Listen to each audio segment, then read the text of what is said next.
យល់បែបណាម្នាក់មានជីវិតស្មើគ្នាអ្វីផ្សេងគ្នាគឺតើយើងសម្លឹងមើលពិភពលោកក្នុងន័យបែបណាតែប៉ុណ្ណោះគេថាសភាវៈចិត្តជាអ្នកកំណត់រឿងរ៉ាវគ្រប់យ៉ាងប៉ុន្តែធាតុពិតអ្នកទាំងអស់គ្នាច្បាស់ជាធ្លាប់ទស្សនាពួកកីឡាសម្ដែងថ្វាយដៃហៅថាហេតុអ្វីបានជាពួកគេទទួលលទ្ធផលខុសពីអ្វីដែលគេបានរំពឹងទុកនៅក្នុងទីលានប្រយុទ្ធហើយមែនទេនេះព្រោះតែសភាវៈចិត្តផ្លាស់ប្ដូរឡើងចុះមិននឹងនៅសភាវៈចិត្តបានកំណត់នៅវិធីសម្លឹងមើលនៅបញ្ហាមនុស្សហេតុការណ៍និងមជ្ឈដ្ឋានជុំវិញហើយវិធីមើលនៅបញ្ហានេះជាទូនាទីឬក៏ការកំណត់ដំណើរប្រព្រឹត្តរបស់បញ្ហាមនុស្សនិងរឿងរ៉ាវផ្សេងរបស់ខ្លួនយើងផងដែរមានបរិះចូលចិត្តមានបញ្ហាចំណាស់ម្នាក់ទៅអង្គុយទៅលើកៅអី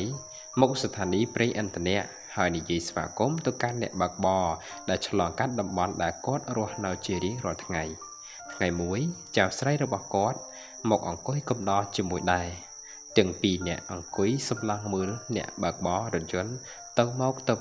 ស្រាប់តែឃើញមនុស្សប្លែកមុខរូបរាងខ្ពស់ស្រឡះទំនងដូចជាអ្នកទេសចរគេក៏បានដើរសួរគ្រប់ទីកន្លែងហាក់បីដូចជារោគកន្លែងតាំងលំនៅឋានថ្មីអញ្ចឹងគេបានដើរចូលមកសួរថាលោកពូតើតំបន់នេះការរស់នៅយ៉ាងម៉េចដែរតាចាស់នោះបែរមកតបវិញថាតើលោកក្មួយមកពីតំបន់បែបណាដែរអ្នកទេសចរក៏បានឆ្លើយថាតំបន់ដែលខ្ញុំធ្លាប់រស់នៅនោះគឺចូលចិត្តតេះដៀននិយាយដើមគ្នាចូលចិត្តរិះគន់និន្ទាឈ្នានេះទៅវិញទៅមកនិយាយរួមទៅទីនោះមិនគួរឲ្យចង់រស់នៅឡើយខ្ញុំសប្បាយចិត្តដែលបានចាក់ចេញពីកន្លែងនោះនៅទីនោះរស់នៅគ្មានសេចក្តីសុខឡើយគ្រាន់តែស្ដាប់ចង់ភ្លាមតាចាស់នោះក៏តបវិញថាខ្ញុំសូមប្រាប់ចោះថាកន្លែងនេះគឺវាប្រហាក់តែគ្នានឹង1ម៉ោងក្រោយមកមានរថយន្តមួយគ្រឿងទៀតដឹកអ្នកដំណើរមួយក្រុមគ្រួសារបានឈៀងចូលមកចាក់សាំងនៅស្ថានីយ៍ហើយចតនៅនឹងមុខកន្លែងតាចាស់នោះអង្គុយមានស្ត្រីនិងក្មេង2នាក់ចុះពីរថយន្តដើរមកសួរគាត់ថាលោកអ៊ំតើបន្ទប់ទឹកនៅត្រង់ណាដែរគាត់ក៏លើកដៃចង្អុលទៅទ្វារផ្ទះមួយខ្នងនៅខាងលើមានប័ណ្ណផ្លាកសញ្ញាបក់រវិចមួយផ្ទាំងឪពុករបស់ក្មេងនោះក៏ចុះពីលើរថយន្តហើយមកសួរគាត់លោកអ៊ំបន្ទប់ទឹកនៅត្រង់ណាដែរគាត់ក៏លើកដៃចង្អុលទៅទ្វារផ្ទះមួយខ្នងនៅខាងលើមានប័ណ្ណផ្លាកសញ្ញា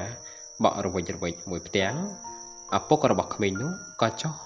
ពីលើរថយន្តហើយមកសួរគាត់ដែលថាលោកពូនៅតំបន់នេះ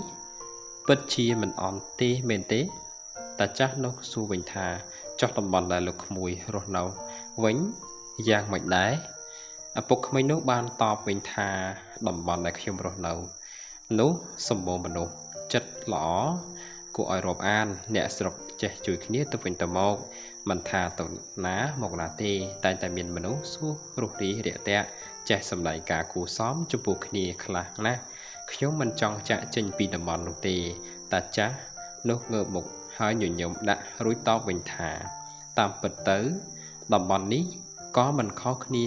អីប៉ុន្មានដែរមួយសន្ទុះក្រោយមកក្រុមគ្រួសារនោះក៏នាំគ្នាឡើងជិះរថយន្តវិញហើយបក់ដៃអរគុណរួចក៏បើករថយន្តធ្វើដំណើរបន្តទៅមុខទៀត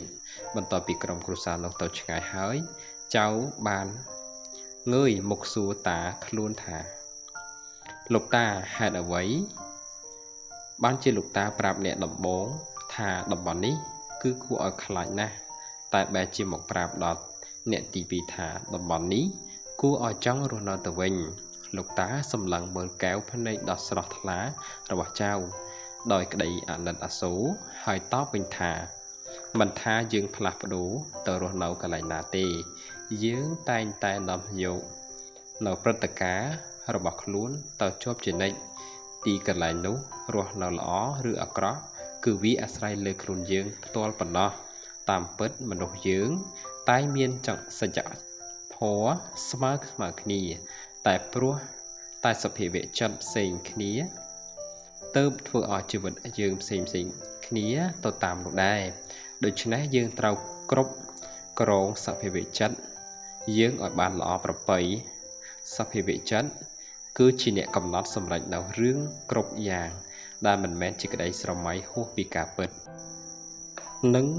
គឺជាគ្រឹះធានារ៉ាប់រងដ៏មានប្រសិទ្ធភាពបំផុតសម្រាប់កំណត់សម្រេចជោគវាសនាខ្លួនយើងបានអរគុណដែលបានតាមដានវីដេអូនេះជួបគ្នានៅវីដេអូក្រោយសូមអរគុណសូមគោរពលា